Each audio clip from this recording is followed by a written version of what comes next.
Halo anak-anak sekalian, bertemu lagi kita dalam pembelajaran tematik, yaitu tema 4, subtema 1, pembelajaran 5 dan 6.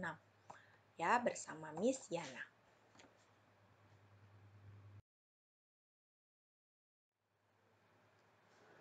Anak-anak, dalam buku tematik kalian terdapat suatu teks yaitu dengan judul Batik Seni Tradisional Indonesia yang Mendunia, di mana di dalam teks tersebut dapat kalian temukan beberapa informasi penting.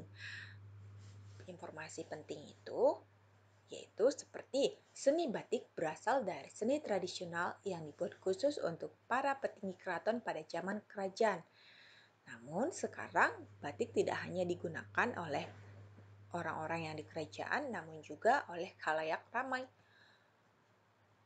Yang berikutnya, pada tanggal 2 Oktober 2009, UNESCO memberikan pengakuan dan pengesahan secara resmi batik Indonesia sebagai warisan budaya dunia. Informasi yang berikutnya adalah kerumitan dalam proses pembuatan, ragam dan makna yang terkandung dalam batik itulah yang menjadi daya tarik bagi warga dunia. Kemudian beberapa tokoh dunia juga gemar loh memakai pakaian yang bermotif batik, seperti tokoh Nelson Mandela.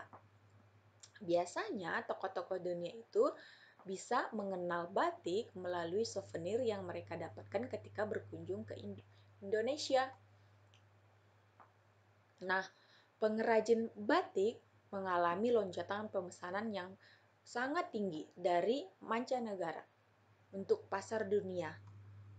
Jadi, untuk mensiasati ataupun membuat strategi, para pengrajin ini membuat kreasi motif dan warna yang disesuaikan dengan selera calon pembeli di negara-negara luar.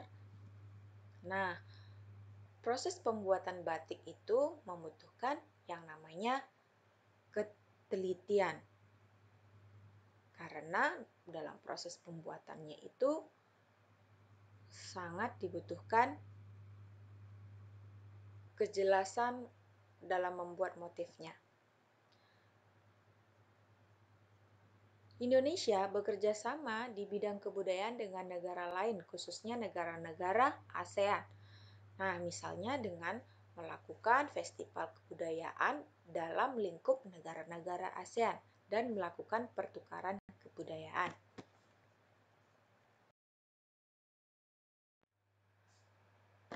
Globalisasi terjadi karena perkembangan teknologi di berbagai bidang yang didukung oleh peran listrik sebagai sumber energi. Jadi, anak-anak, ya, yang namanya listrik memiliki sumber pembangkit listrik. Di antaranya ada PLTA, pembangkit listrik tenaga air atau pembangkit listrik tenaga angin, PLTU, pembangkit listrik tenaga uap, PLTD, pembangkit listrik tenaga diesel, dan PLTS, pembangkit listrik tenaga surya. Ingat ya, pembangkit listrik tenaga surya itu ada sumber energinya berasal dari sinar matahari. Nah, lihat, perhatikan gambar berikut. Bagaimana alur daripada pendistribusian yang namanya listrik. Kita akan perhatikan alurnya.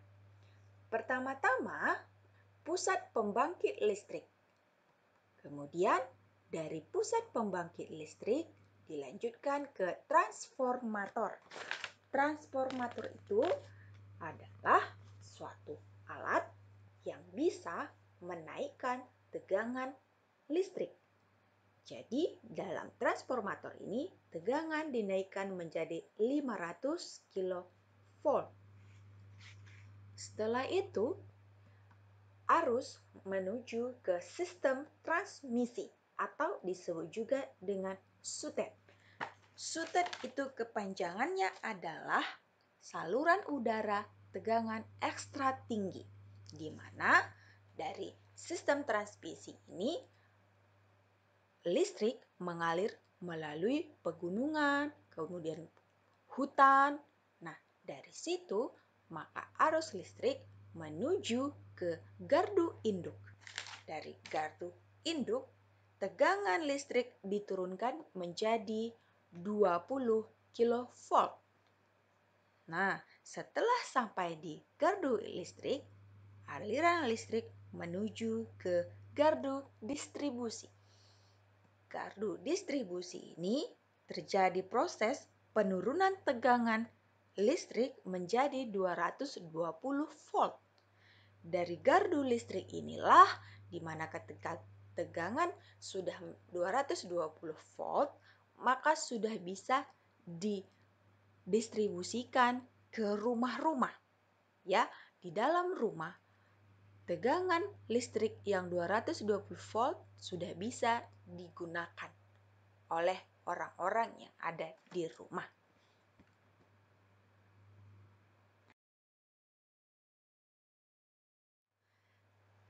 Setelah kita tadi mengetahui bagaimana arus listrik itu disalurkan dari pembangkit listrik sampai di rumah kita masing-masing, maka ketika ada permasalahan ya di era globalisasi sekarang ini, tentu kita banyak menyaksikan acara televisi. Namun, jika ada permasalahan seperti tiba-tiba mati lampu, nah atau biasa kita dengar dengan padam lampu seperti itu ya, apa yang terlintas dalam pikiran kita? Maka yang terlintas adalah PLN, yaitu perusahaan listrik negara yang biasanya mengurusi tentang listrik, ya. Nah, yang menyebabkan matinya aliran listrik masuk ke rumah kita ada beberapa hal atau beberapa faktor yang menyebabkannya. Yang pertama itu adalah ketidakpastian pembangkit, yang kedua gangguan transmisi, atau yang ketiga adalah gangguan distribusi. Nah, kemudian kita lihat faktor itu ada dua.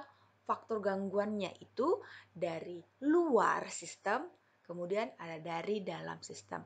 Faktor dari luar yaitu dari gangguan alam seperti petir, pohon tumbang, dan hewan yang menyentuh jaringan, atau bisa juga galian yang menyebabkan kabel tanah rusak. Sedangkan faktor dalam yang terdalam itu seperti gangguan komponen dan peralatan yang terpasang pada jaringan. Nah, perhatikan gambar di mana di sini kita bisa lihat ada beberapa gangguan pada distribusi listrik itu ya. Ada binatang seperti burung yang bisa menyebabkan terputusnya kabel-kabel, pohon yang tumbang. Nah, kemudian ada pekerjaan-pekerjaan lain yang mengakibatkan kerusakan aliran listrik. Nah, seperti itu. Jadi, anak-anak, ada beberapa hal yang bisa kita lakukan untuk mengurangi mati aliran listrik ya. Nah, contohnya cara mencegah terjadinya mati lampu ya, aliran listrik itu kamu bisa lakukan dengan cara tidak bermain layang-layang di daerah banyak kabel ya, dilarang. Selain daripada bisa mematikan arus listrik, juga berbahaya bagi anak-anak yang bermain layang-layang di daerah kabel listrik. Yang kedua, gunakan arus listrik sesuai daya di rumah ya.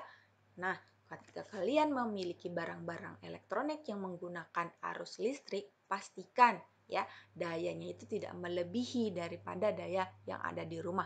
Karena apa? Karena bisa mengakibatkan yang namanya jeglek. Artinya daya listrik di rumah itu tidak mampu menyokong barang-barang yang memiliki daya listrik yang lebih ya.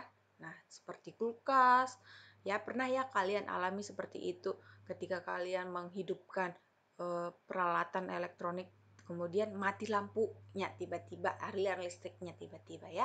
Nah, itu adalah beberapa cara yang bisa kalian lakukan untuk mencegah terjadinya aliran listrik itu mati di rumah kalian masing-masing ya anak-anak ya.